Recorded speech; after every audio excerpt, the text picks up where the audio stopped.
नीतीश कुमार के लिए लालू प्रसाद यादव से तेजस्वी यादव भिड़ गए हैं। दोनों बाप बेटे में अब गहमा गहमी है, दोनों में तकरार है। अब हम ऐसा क्यों कह रहे हैं, इसी विषय पर हमारे साथ बातचीत करने के लिए हमारे प्रधान संपादक सुनील राउत हैं। उनका बहुत बहुत स्वागत है। मैं आपके साथ रंजना उपाध्याय। सबसे पहला सवाल सर आपसे यही है कि तेजस्वी यादव, लालू प्रसाद यादव, ये बाप बेटी की जोड़ी एक ऐसी जोड़ी है कि कभी टकरार की खबरें ही नहीं आई।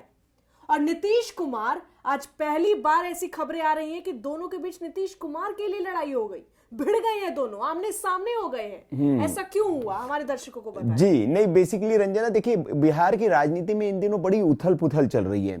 कल का दिन तो बड़ा गहमा गहमी वाला रहा, मीडिया कयास निकालती रही, कयास लगाते रहे, क्योंकि खबरें कुछ कल हैपनिंग ही कुछ ऐसी हुई। कल नए वर्ष का पहला दिन भी था, राबड़ी देवी का जन्मदिन भी था, तो कई मुलाकातें हुई। तेजस्वी यादव राजभवन गए क्योंकि नए राज्यपाल भी आए हुए हैं। आरिफ मोहम्मद खान साहब केरल से आए हैं, जो राजेंद्र अर्लेकर साहब है उनकी विदाई हुई है, तो वो उनसे मुलाकात करने चले गए थे। अब इसके भी मायने निकाले जाने लगे, तेजस्वी राजभवन क्यों पहुंचे हैं। नीतीश पहले गूगली फेंक ही रहे, उधर नीतीश की ओर से आ ही रहा है। फिर आरिफ मोहम्मद खान लालू आवास चले गए। लालू आवास वो इसलिए गए थे क्योंकि राबड़ी जी का जन्मदिन था, तो कहा कि हम नए आए भी राज्य में, चलिए मिलके बधाई दे देते, तो जन्मदिन की बधाई देने वो पहुंचे थे।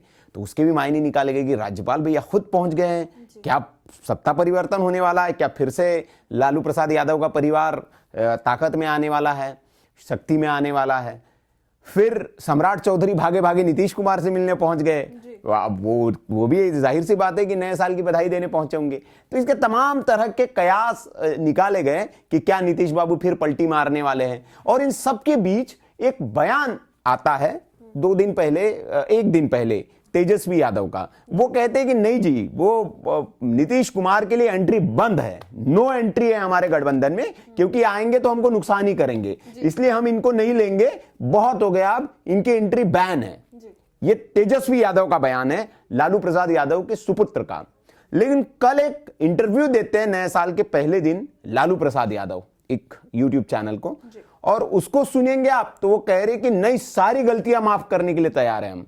नीतीश कुमार जी का स्वागत है, आते हैं तो आए, मिलके चलाते हैं।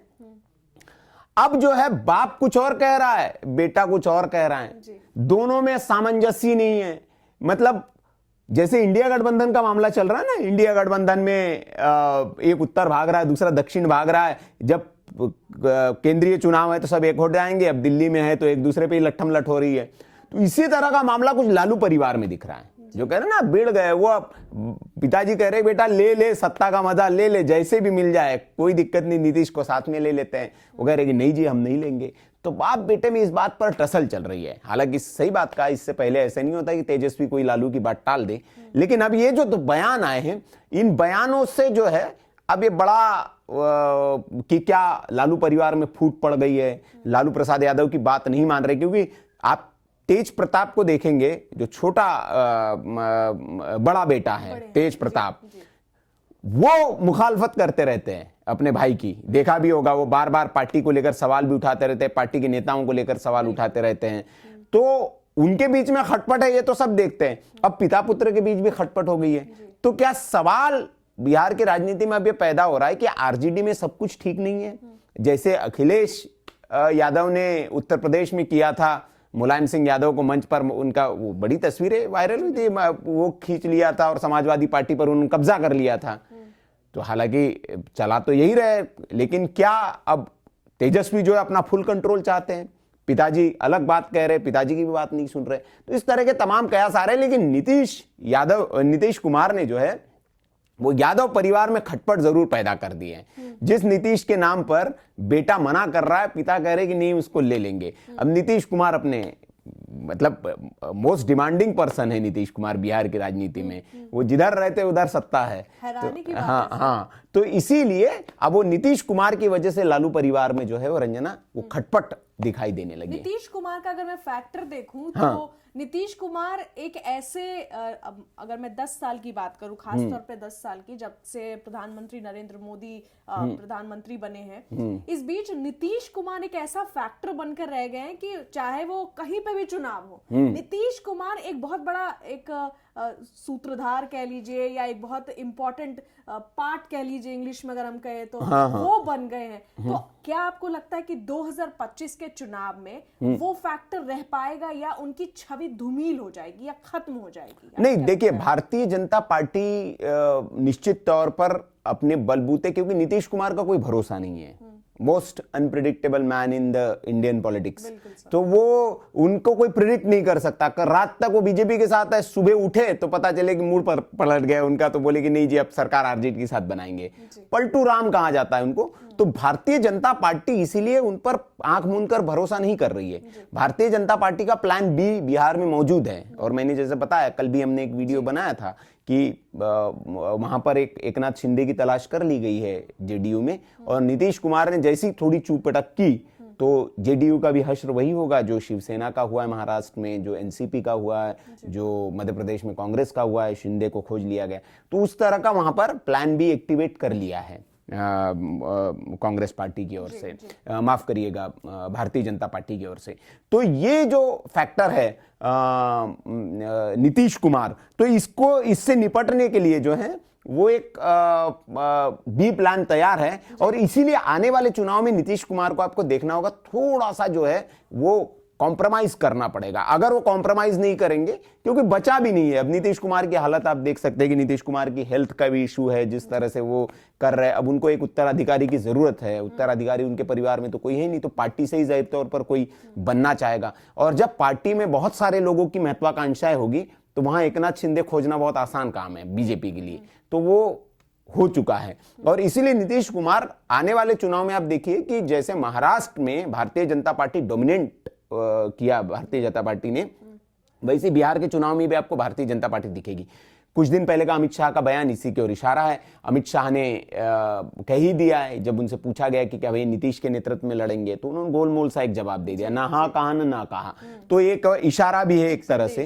हाँ, मेरा एक सवाल आपसे ये भी रहेगा सर कि अगर हम तेजस्वी यादव की बात करते हैं तो मैं बस एक आकलन के हिसाब से जानना चाहूंगी, मुझे लगता है दर्शक भी ये जानना चाहेंगे कि क्या आप मानते हैं कि तेजस्वी यादव, लालू प्रसाद यादव और तेज प्रताप यादव, इनमें से अगर मैं प्रभावशाली एक छवि के रूप में देखूं, एक नेता के रूप में देखूं बिहार के लिए और आरजेडी के लिए खुद, तो क्या तेजस्वी यादव में ज्यादा वो पोटेंशियल आपको नजर आता है काम करने को लेकर, और वो सीरियसनेस जो एक होनी चाहिए, एक नेतृत्व का होना चाहिए, वो तेजस्वी में ज्यादा लगता है कंपेयर टू लालू प्रसाद यादव और तेज प्रताप यादव की तो मैं क्या ही बात करूं, लेकिन लालू प्रसाद यादव की मैं बात करूं। नहीं, ये तो लालू प्रसाद यादव की राजनीति को समझने के लिए उन्हें आपको पढ़ना पड़ेगा। हार्वर्ड में पढ़ाया जाता है लालू प्रसाद यादव की राजनीति को, हार्वर्ड में बच्चों को पढ़ाया जाता है।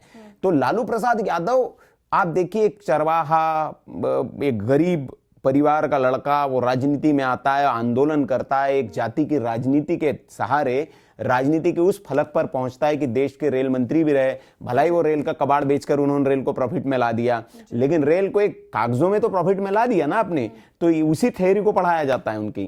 तो लालू प्रसाद यादव और तेजस्वी यादव की कोई बराबरी नहीं है। लालू प्रसाद यादव की राजनीति को के मतलब एक समझ लीजिए कि नाखून के बराबर भी राजनीति के न कर पाए। तो लालू प्रसाद यादव राजनीति के भलाई, उन पर भ्रष्टाचार के आरोप है, जेल में भी गए, चारा चोर उनको कहा जाता है, लेकिन उनकी राजनीति जो उन्होंने की गरीब गुरबों की, और जब मंडल कमंडल वाली जब सियासत चल रही थी, तो वो राजनीति के जो बड़े नेता कुछ भारतीय राजनीति के अगर चिन्हित किए जाए तो उसमें लालू प्रसाद यादव का भी एक नाम है। तो उनके तेजस्वी से कोई कंपैरिजन उनका नहीं हो सकता। रंजना, ठीक है, बहुत बहुत धन्यवाद आपका इस जवाब के लिए, क्योंकि मैं उनके बयानों के हिसाब से पूछ रही थी, क्योंकि अभी नीतीश कुमार की एक तरफ लालू यादव कह रहे हैं आने के लिए, तेजस्वी कह रहे हैं नहीं। ये देखिए, मैं इसका भी डिकोड कर दूं आपको कि बेसिकली क्या है कि लालू प्रसाद यादव जानते हैं कि राजनीति जो है वो अपॉर्चुनिटिस्ट लोगों का एक क्या कह सकते हैं हम, मेला है। और देख ही रहे हैं आप, जहां मौका मिले वहां चौका मार दीजिए आप। विचारधारा कोई मतलब नहीं रखती है। मैक्सिमम पार्टी में आप देखिए, शिवसेना और कांग्रेस का कभी गठबंधन होगा ये किसी ने सोचा था? भारतीय जनता पार्टी महबूबा मुफ्ती से मिलेगी ये किसी ने सोचा था? लेकिन राजनीति में सब कुछ संभव है। मौके पर चौका मारा जाता है, जहां जरूरत जैसे वैसे आप मोल्ड हो जाते हैं। अजीत पवार पर आप बयान देते रहिए कि भ्रष्टाचारी आदमी है, करप्शन उसने किया है, लेकिन जब जरूरत पड़े तो अजीत पवार के साथ भी आप सरकार बना लेते हैं, उसको भी आप सत्ता ले लेते हैं। आप आरोप लगाएंगे कि भैया ये नेता बहुत करप्ट है, लेकिन कुछ दिनों बाद वही आपके पार्टी में आ जाता है। ठीक है। शिंदे महाराष्ट्र में जो पूर्व मुख्यमंत्री है, जो सांसदी का चुनाव भी अभी जिनको लड़ाया था राज्यसभा सांसद, जो पूर्व चौहान साहब, कितने आरोप उनके ऊपर लगाए, बाद में भारतीय जनता पार्टी में है वो। तो राजनीति में जो है कुछ भी, तो लालू यादव ये जानते हैं, इसलिए उन्होंने कहा कि ठीक है भाई, कोई नहीं, हम गलतियां माफ कर देंगे, सत्ता तो मिल जाएगी। फिर भारतीय जनता, भारतीय जनमानस जो है उसकी स्मृति बहुत छोटी है, बहुत जल्दी वो भूल जाते हैं। ये भी भूल जाएंगे, फिर हम कुछ चुनाव से पहले कुछ 2-4 ऐलान कर देंगे, घोषणा कर देंगे, महिला सम्मान टाइप की योजना ला देंगे, तो कहेंगे कि हम आए, देखिए हमने कर दिया। तो ये लालू यादव ये जानते हैं। ये बच्चे हैं अभी जो उनके सामने, ऑब्वियसली बच्चे ही है लालू यादव के, तो वो राजनीति में वो नहीं समझ पाएंगे चीजें। ये वैसे जनता के बीच बड़े बनने की कोशिश कर रहे हैं कि नहीं जी देखिए हमने समझौता नहीं किया, हमने नहीं लिया नीतीश को। तो ये फर्क है रंजना। अच्छा, अगर मैं यही बात कर रही हूँ तो एक अभी आपने कहा कि लालू प्रसाद यादव बस ये देख रहे हैं कि सत्ता में आ जाए। हाँ। अगर सत्ता में आए तो क्या वही वाली जो इतिहास है वो फिर से दोहराई जाएगी कि नीतीश कुमार मुख्यमंत्री होंगे, तेजस्वी यादव उप मुख्यमंत्री होंगे? यही जाहिर सी बात है, जाहिर सी बात है, समझौता इसी बात पर होगा। और तेजस्वी उप मुख्यमंत्री बनते, यही बहुत बड़ी बात है उनके लिए। पहली बार बन गए वो, इतने कम उम्र में उप मुख्यमंत्री बन गए, तो ये सारी बातें हैं जी। हाँ। अब बीजेपी की मैं बात करूंगी।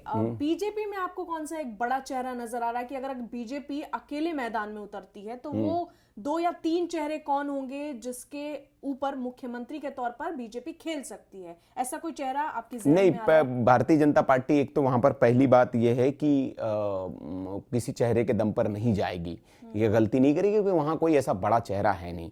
और जो रणनीति उड़ीसा में अपनाई गई, जो रणनीति आपके बाकी राज्यों में, जैसे राजस्थान में सिंधिया के नाम पर चुनाव नहीं लड़ा गया, वहाँ पे मध्य प्रदेश में भी भाई शिवराज के नाम पे चुनाव नहीं लड़ा गया, कहा गया कि हम मोदी के नाम पे चुनाव लड़ेंगे। तो उसी रणनीति पे बिहार में ये जाएंगे, क्योंकि बिहार में कोई एक नेता आप कर देंगे तो बाकी नेताओं के बीच में फिर वो हो जाते कि अच्छा इसको कर दिया गया। तो भारतीय जनता पार्टी की स्ट्रेटेजी रहती है कि चुनाव के बाद उसको वो करे। तो बिहार में मुझे लगता है किसी नेता को करेंगे नहीं, क्योंकि ऐसा कोई नेता नहीं है बड़ा अभी बिहार में। है सम्राट चौधरी है, बाकी जायसवाल साहब, बिहार में अच्छे नेता है भारतीय जनता, लेकिन वो उस बरक्स नहीं कि उसको सीएम चेहरा घोषित कर दे और पूरे प्रदेश के वोट उसको मिल जाए, ऐसा कोई नहीं है। मेरा आखिरी सवाल होगा, मौजूदा समीकरण को देखते हुए आपका क्या आकलन है? आप क्या कहेंगे जो मौजूदा समीकरण है बिहार के? किस बारे में? कि 2025 चुनाव? जी बिल्कुल। अभी हम बहुत जल्दबाजी होगा रंजना, मैं ये पहले भी कहता हूं, क्योंकि हम जब बात करते हैं तो वो उसके तथ्यों के आधार पर हम बात करते हैं कि क्या मौजूदा परिप्रेक्ष्य है। अभी हालांकि एक नई पार्टी भी वहां पर जनसुराज पार्टी मैदान में है, नीतीश और बीजेपी साथ में है ही, आरजेडी कांग्रेस क्या साथ में आती है, और कौन सा दल उनके साथ होता है, टिकट का बंटवारा कैसे होता है, कौन कितनी सीटों पर लड़ता है, बीजेपी क्या अकेले लड़ती है या नीतीश के साथ लड़ती है, कितनी कितनी सीटों पर लड़ते हैं, और जनसुराज का क्या रोल होता है, और कौन सी पार्टी वहां जाती है, एआईएमआईएम ओवैसी जाते हैं। तो वो सब फिर जब हो जाता है, तो जब चुनाव की डेट डिक्लेयर होगी तब हम उसका विश्लेषण करके बेहतर बता पाने की स्थिति में होंगे। आज की तारीख में अगर देखें तो मैं फिर ये कह रहा हूं कि मुझे लगता है कि बिहार में आप देखेंगे कि महाराष्ट्र की तरह ही एक योजना जो है, चुनाव से पहले 2-3 योजनाएं लाएगी भारतीय जनता पार्टी, और उस पर दाव खेलकर चुनाव में वो जाना चाहेगी। तो ये एक प्रेडिक्शन मैं कर रहा हूं कि वहां पे भी आपको इस तरह की योजना देखने को मिलेगी बहुत जल्द। बीजेपी ने पकड़ लिया है कि इससे कामयाबी तो महिलाओं को अगर साधना है तो उनके खाते में पैसे डालिए, चुनाव जीतिए। जी बिल्कुल, आपका बहुत बहुत धन्यवाद। और जाते जाते दर्शकों को भी जानकारी दे दूं कि ये जो मकर संक्रांति का समय होता है, ये नीतीश कुमार का फेवरेट बन गया है। इसी दौरान वो उल्टा पलटा होता है, इसी दौरान वो पलटी मारते हैं। ये ज्यादातर जो इतिहास में है वो देखा गया है, राजनीतिक इतिहास की मैं बात कर रही हूँ, और बिहार के लोगों के लिए खरमास का समय है ये। खरमास में नीतीश कुमार पलट जाते हैं, ऐसी भी एक बात कही जाती है। लेकिन यहीं पे हम विराम डालते हैं और इसके साथ ही आपके लिए एक सवाल छोड़ जाते हैं कि नीतीश कुमार को लेकर आप क्या कुछ सोच रहे हैं, और जो भी विश्लेषण सर ने अभी अभी किया और जो बातें आपको बताई उस पर आपकी क्या राय है, हमारी जो विश्लेषण हमने किया और जो हमारी बातचीत है उस पर आपकी क्या प्रतिक्रिया है, राय जरूर दे कमेंट में। और फिलहाल के लिए धन्यवाद, शुक्रिया। वीके न्यूज, राष्ट्र के नाम।